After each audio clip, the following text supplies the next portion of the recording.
back to Friends Are Weird, your take on all things strange and silly in the world today. I'm your co-host, Joey. And I'm your co-host, Stone. Stone, this week we're going to talk about Where's Waldo Royal Edition. And I've got to talk about the Willy Wonka's chocolate experience that just happened.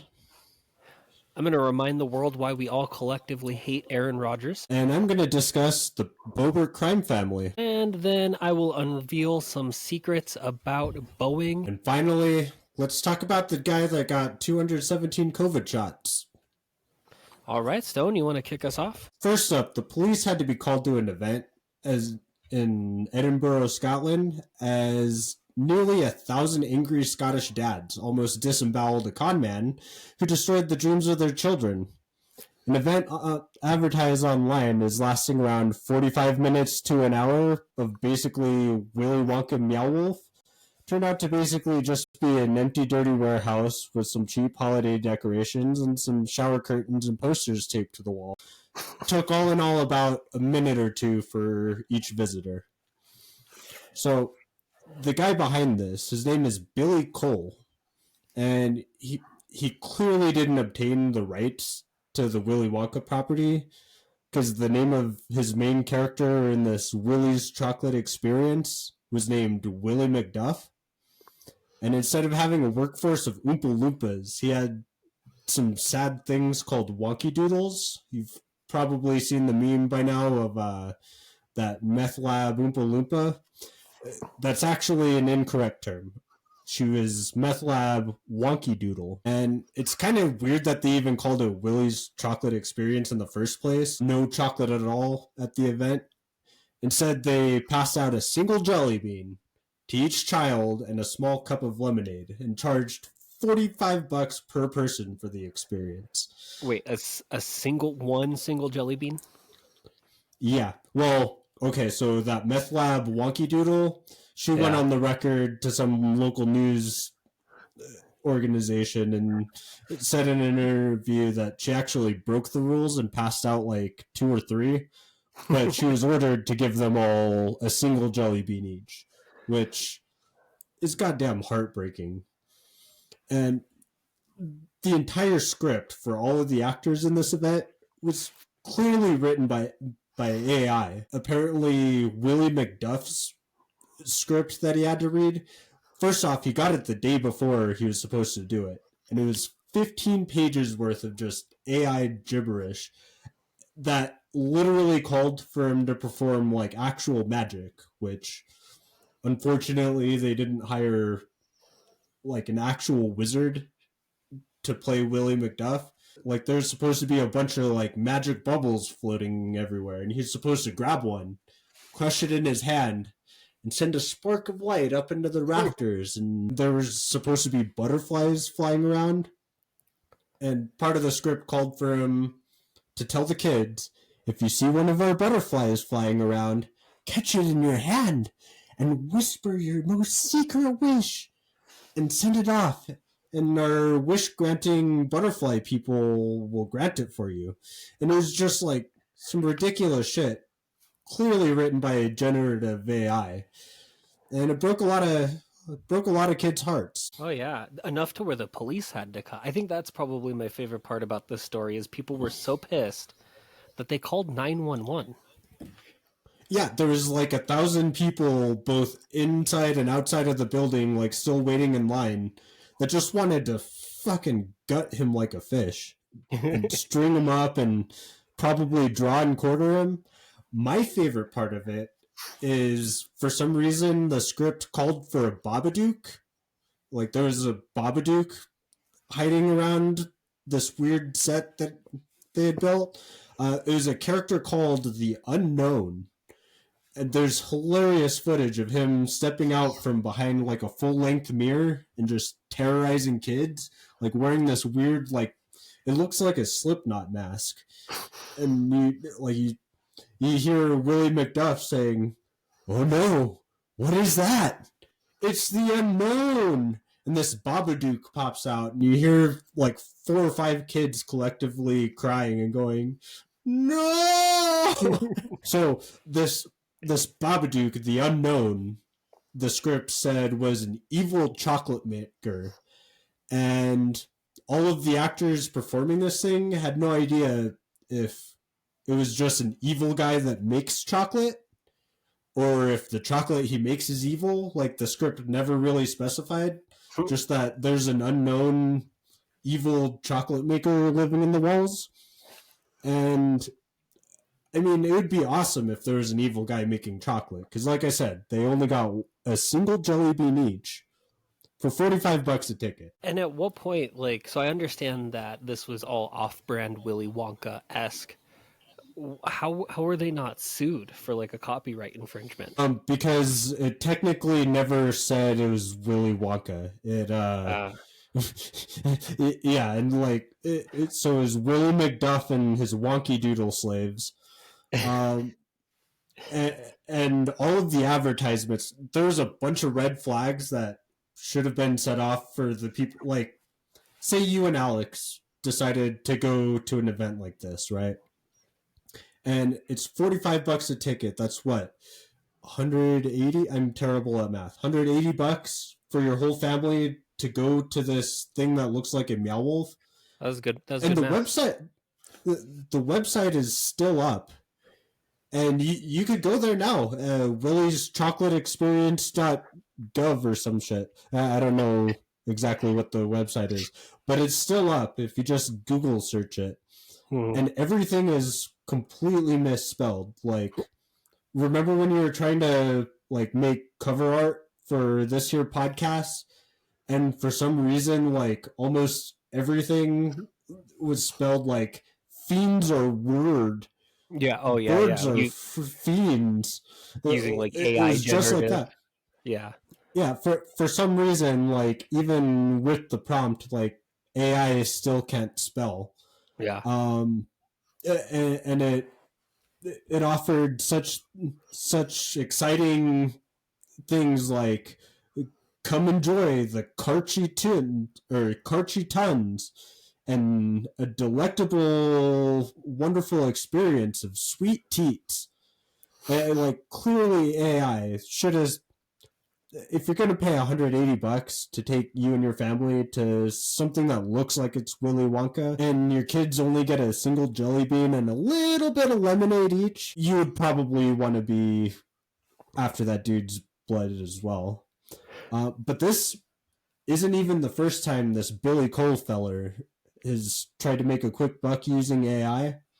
Last year alone, like last summer, he published 16 kids and young adult books that were clearly all AI generated, and they were about like right-wing conspiracy theories like sex trafficking, COVID vaccine mandates, and even one about AI taking over the world, which is kind of hilarious coming from that.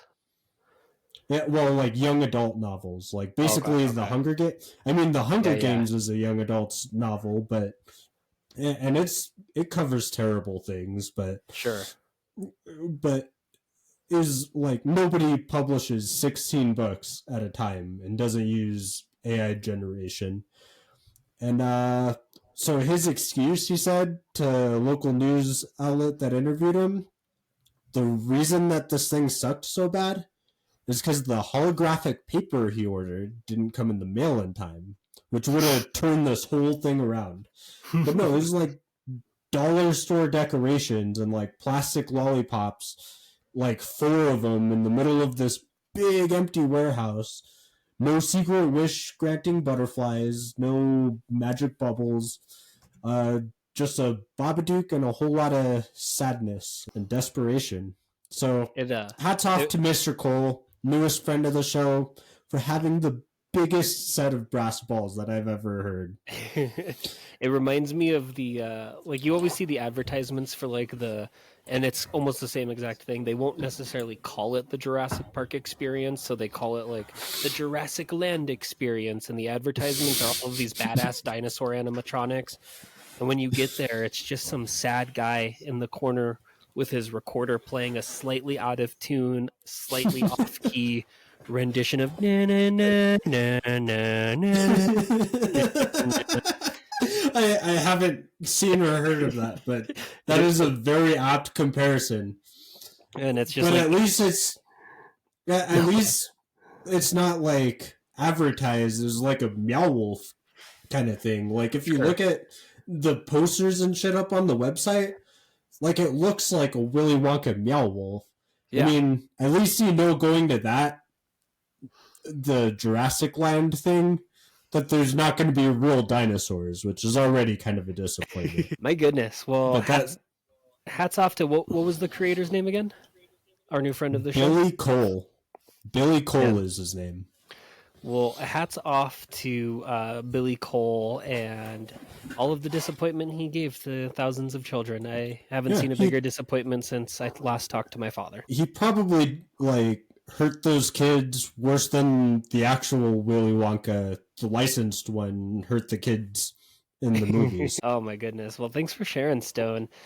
Hey, I want to move into what is arguably becoming the biggest scandal or drama of the year.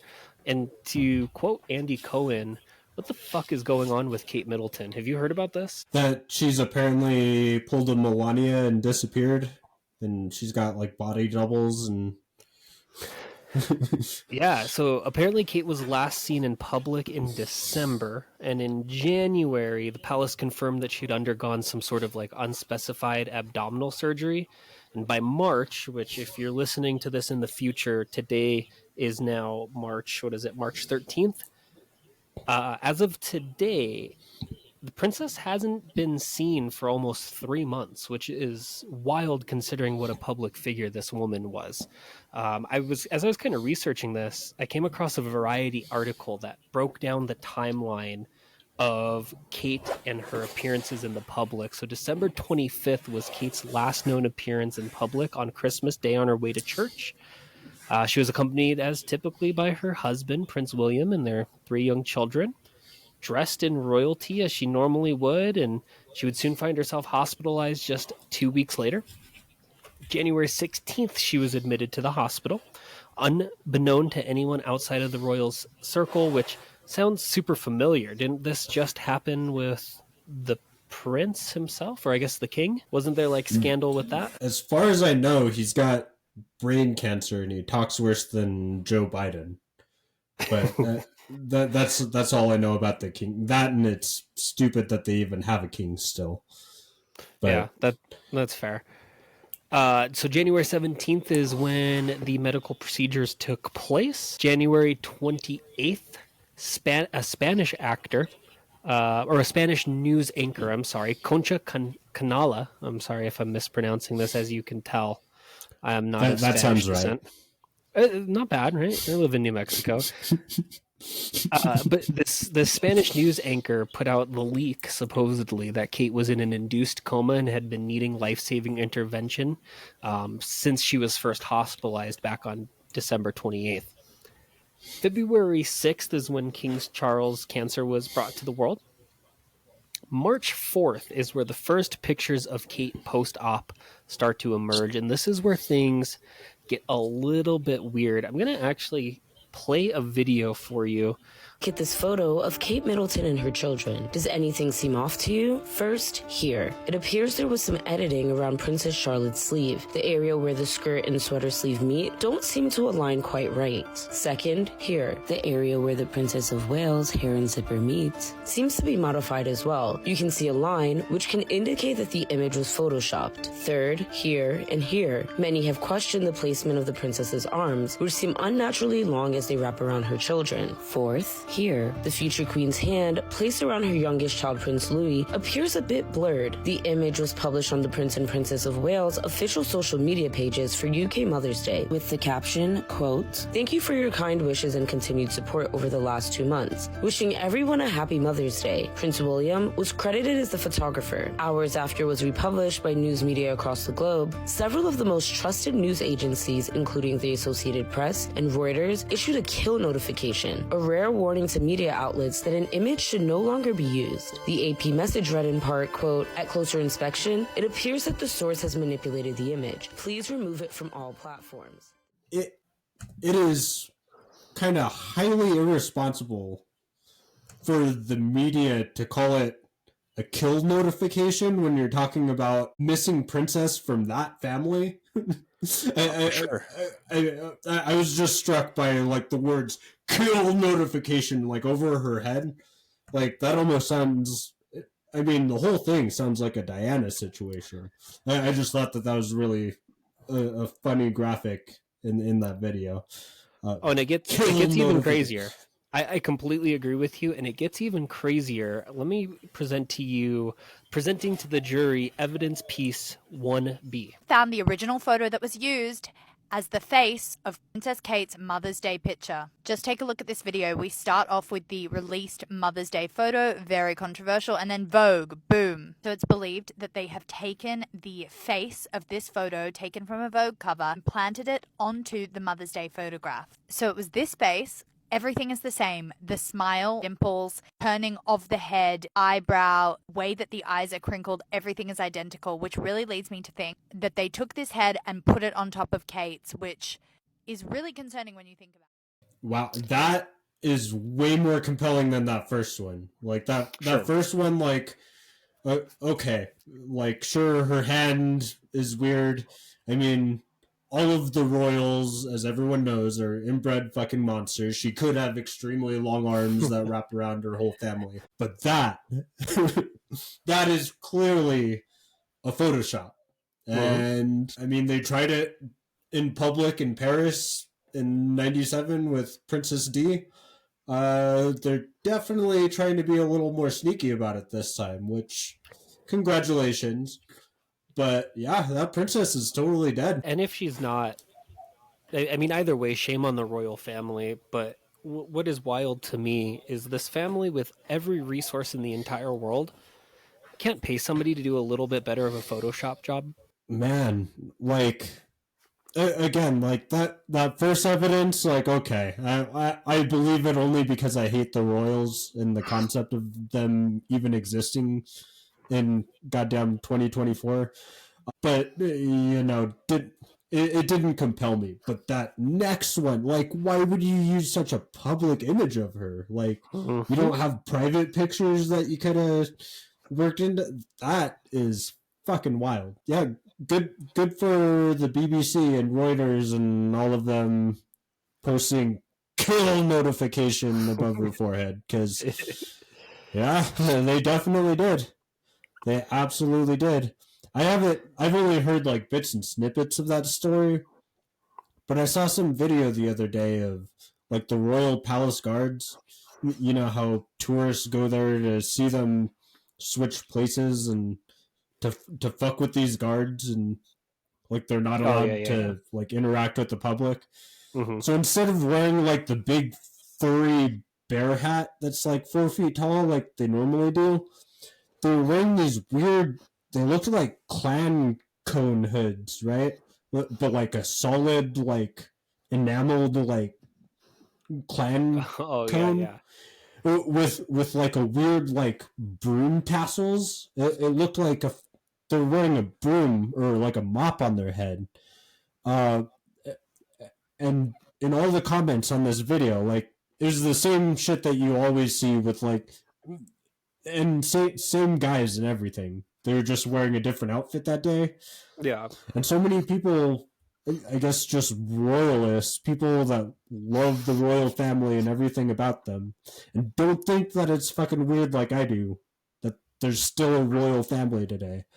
We're commenting, oh, look at these brave guys. Look how proud and noble and so awesome to see them in this attire. I do agree. Like, that is a very good thing that they're doing.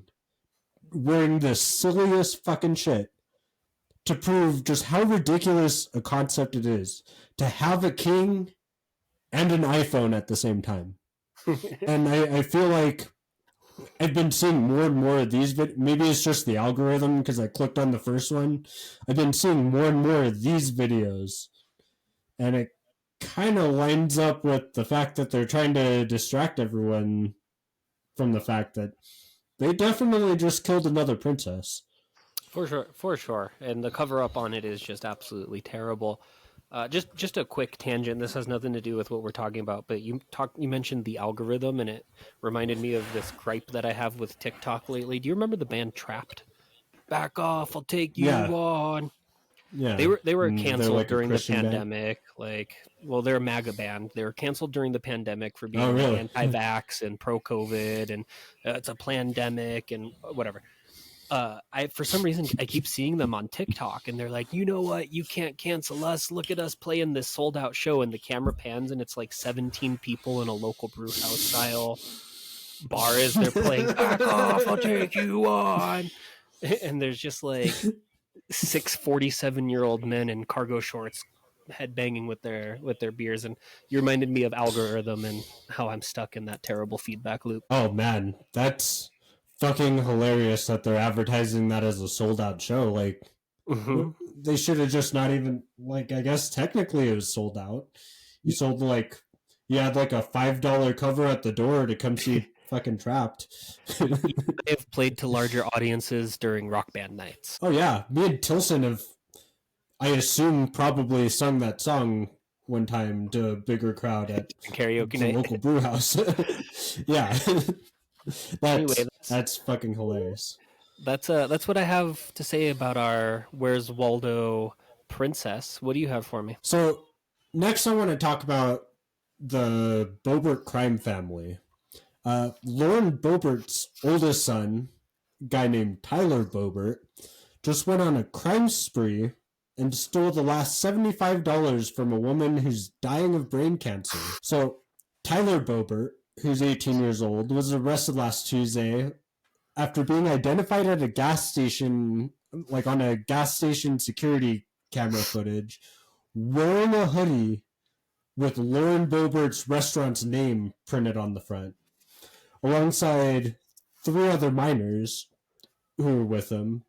One of them told the cops that she had made a sex tape with him, and they were using the card that he had stolen from the lady's car. So Lauren herself was just caught like 3 months ago jerking off that dude in the middle of a crowded theater for the Beetlejuice play. Yeah. And Lauren's ex-husband is a convicted sex offender who is charged with indecent exposure to minors at a bowling alley.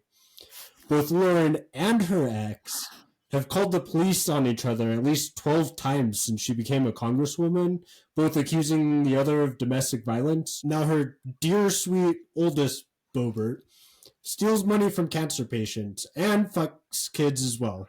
So the best part about this whole thing, I mean, I know it's pretty terrible, everything I've just mentioned, but the very best thing about this that made it hilarious to me was on the day that Tyler was arrested for this, she had tweeted some shit about the Biden crime family. So there you have it. Yeah. Fucking, they're all a bunch of sex offenders and spouse beaters and literally steal, like, it's not just normal corruption in that family. Like, they also literally steal directly from cancer patients. So, I mean, it's kind of too bad that she's on her way out, because it is hilarious having her relevant in the news today. And every couple weeks hearing the new story about her, like, she's like that George Santos guy. Like, now if he does wacky shit, like, who cares? Yeah, he's always been a scumbag. And she's about to be the same. But, yeah, she was oddly quiet during the State of the Union address. Like, there was that one State of the Union where she and MTG were, like, howling like fucking apes and screeching and like, ah, fuck you, you're a goddamn lie. Like, it was just Marjorie Taylor Greene by herself doing it this time, because she's keeping her head down low after all that. Yeah, Tyler Boebert, fucking sex pest, fucking stealing from goddamn cancer patients. Despicable. What a life. What a life. What a God. I just hate that family more and more. And hopefully Lauren continues to stick her head so far down that we just never see her again, because she buries it underneath the earth. Yeah, see, and I've got to stand by my statement. I want more of her. Like, I also want more of George Santos. Like, I want all of. I mean, there's so many of them that have referred to both of them, like to what both of them have said. So many Republicans that still like, well, not George Santos anymore, but still point out to or cite things that she said. I want more of that. I want more sunlight on that.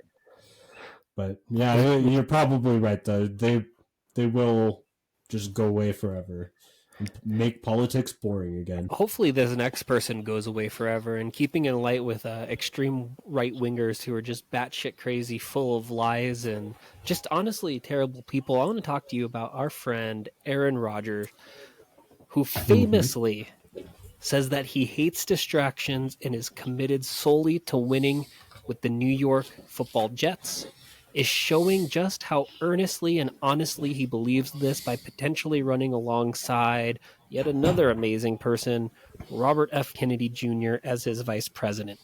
The New York Times is reporting that RFK Jr. has been in continual communication with Rodgers about being his running mate, mostly because they share very similar beliefs. They're both incredibly anti-vax. They thought the COVID pandemic was a plandemic. The report from the New York Times also indicates that the URL kennedyrogers.com has been registered last month, perhaps foreshadowing that this is unfortunately closer to reality than just a wild rumor. Like I mentioned, Rodgers has been vocal in his support of RFK, his anti-vax conspiracy theory loving third-party candidate who had to have previously apologize for making light of the Holocaust. And the best part about this, Stone, is it's not going to happen. No matter how much RFK might want Rodgers' star power on his ticket, the quarterback's going to show up on the Pat McAfee show, say this is another example of the media lies, then drop some ambiguous comment bullshit that indicates he's thinking about this, so we keep talking about him, because that's all that he cares about, is being in the news and being in the media and tearing his Achilles. That's fucking hilarious. Honestly, as terrible, well, I mean, Aaron Rodgers, yeah, he's definitely a terrible person. But I love RFK's campaign. Like, he's obviously just blatantly surface level a spoiler candidate, right? That supposedly is gonna steal Trump's voters away. Not even like the most like liberal MSNBC watching like Biden. No, like nobody who listens to say Chapo Trap House, a very very like radical left wing podcast, or Pod Save America, which is run by literal ex-Obama staffers. Nobody is falling for it at all. But like they're still acting like he's a viable candidate, and Aaron Rodgers being on the same ticket like is only supposed to further perpetuate that narrative. There's a reason that you almost never hear RFK speak. Like, he's not on podcasts or anything. He had that stupid shitty Super Bowl ad that like just had pictures and stills of him. Have you ever heard that dude talk? It's not wonderful. Like, he literally sounds like the people from the future in South Park going, chicken sandwich! Hey, I'm Robert Kennedy, and I want to be your president! It's fucking awful. Like, no way anybody's gonna act... Like, who fucking hears the name Kennedy and thinks, oh, that's relevant, I'm gonna vote for that guy? Like, there's very real reasons that a lot of people on the left, like, aren't thrilled about the prospect of voting for Joe Biden again. But those people aren't gonna vote. They're not gonna go out and vote for RFK. It's in fact, right wingers are the only ones actually excited about him at all. I feel that. All I know is I'm sick of seeing Aaron Rodgers in the news, ready for him to go away. But what you got for me next? So, my last story of today's episode is about an actual honest-to-Bob medical miracle. Despite what our friend Billy Cole or Lauren Boebert or RFK might have you believe, there's finally, without a doubt, 1,000% proof that the COVID vaccine doesn't have fatal side effects or cause autism. There's a man in Germany who decided to get 215 of the Fauci ouchies in the last 39 months since it became available. He's had multiple of all 8 varieties that exist to us Westerners. His pharmacist finally decided to cut him off after noticing how many times she's actually poked him in the arm with it. Notified his doctor, and his doctor notified some other scientists who decided to poke around and dissect him a little bit. Asked to study him, which he agreed to. And it's perplexing why he decided to do this, but in 39 months, having that many, 215, that's literally more than 5 of them a month. He's just been going every single week and sometimes twice in a week just to get a new COVID vaccine. And in the intervening times since they've been studying him, he's opted to get 2 more of them, bringing his grand total to 217 of the shots. And apparently his doctor said that physiologically he's fine. There's nothing wrong with him. But he is still average at puzzles, and he's got a higher white blood cell count. So, yeah, all of the stories that you've heard about the hundreds and thousands or even ones and tens of deaths that have occurred because of it, utter bullshit. For sure, which we knew all along. You mentioned that physiologically this man is healthy, but mentally, that man has to be ill. That's just excessive. Yeah, absolutely. That's the most ridiculous thing. I can't think of, dude. I can't think of anything that I've done in the last 39 months, except maybe like scratch my balls and show up at work, more than that guy's gotten COVID shots. Like, I haven't eaten that many pieces of candy. I can't say that I've watched that many TV shows or episodes of TV shows. Yeah, just scratched my balls and gone to work probably more times. Yawned, maybe. More times than this guy's gotten COVID shots. Well, good for you for still having balls to scratch. Must be nice. Oh, it's very nice. It's very nice. And for a small fee to join our Patreon, I'll let you scratch them as well. Well, I appreciate that. Speaking of our Patreon, make sure to like and subscribe if you want to hear more stories like what happened with our COVID German fella, or if you just want to see Stone's balls. Hit that like and subscribe button.